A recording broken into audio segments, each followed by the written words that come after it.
ஒரு மிக பெரிய மலைக்கு பக்கத்துல இருந்த காட்டுல ஒரு கரடி வாழ்ந்துகிட்டு வந்தது. அந்த கரடிக்கு ஒரு குட்டி கரடி மகன் இருந்தது. அந்த குட்டி கரடி எப்பவும் சுட்டித்தனம் செஞ்சுக்கிட்டே இருக்கும்.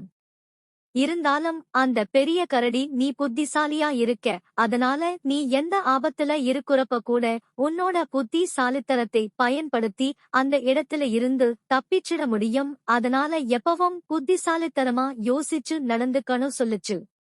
ஒருநாள் உணவு தேடி பெரிய கரடி காட்டுக்குள்ள போனது.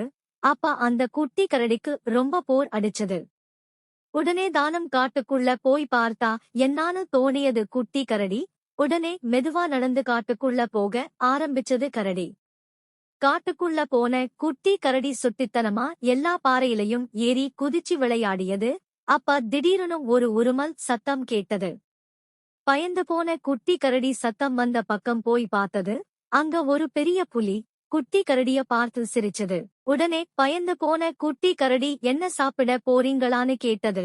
உடனே புலி சொல்லுச்சு, கண்டிப்பா கரடி கறி சாப்பிட்டு ரொம்ப நாள் ஆச்சு, அதனால நீதான் எனக்கு இன்னைக்கு மதிய உணவுன்னு சொன்னது.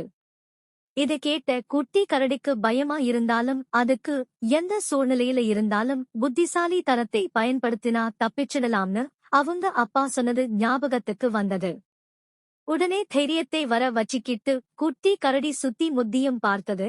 அப்பத்தான் அவங்க ஒரு பாறைக்கு பக்கத்துல நிக்கிறதையும் அந்த பெரிய பாறை ஒரு சின்ன பாறையில் முட்டி நிக்கிறதையும் பார்த்தது.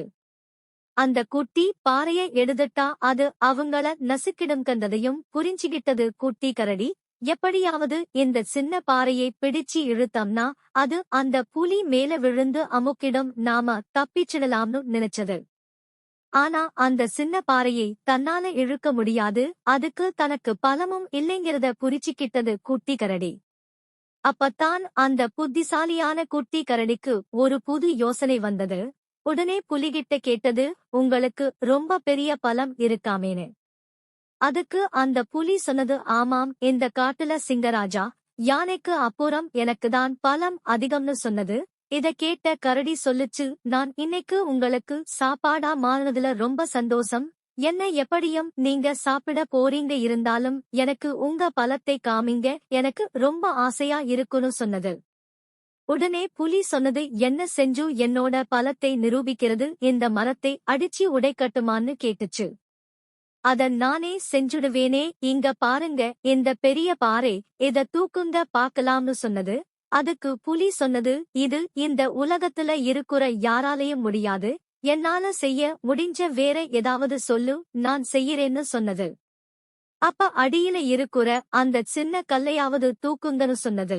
உடனே அந்த புலி அந்த சின்ன கல்ல அசைத்தது. உடனே அதுக்கு மேல முட்டிக்கிட்டு நின்ன பெரிய பாறை புலி மேல விழுந்து நசுக்கிடுச்சு. இதை எதிர்பார்த்து நின்னுகிட்டு இருந்த குட்டி கரடி டக்குனோ அடுத்த பக்கம் ஓடி தப்பிச்சிடுச்சு. கொஞ்ச நேரத்துக்கு அப்புறமா அதை தேடி அவங்க அப்பா பெரிய கரடி வந்தது. நடந்தத எல்லாத்தையும் கேட்டு தெரிஞ்சுகிட்ட கரடி புத்திசாலியான தன்னோட மகனை ரொம்ப பாராட்டுனாரு.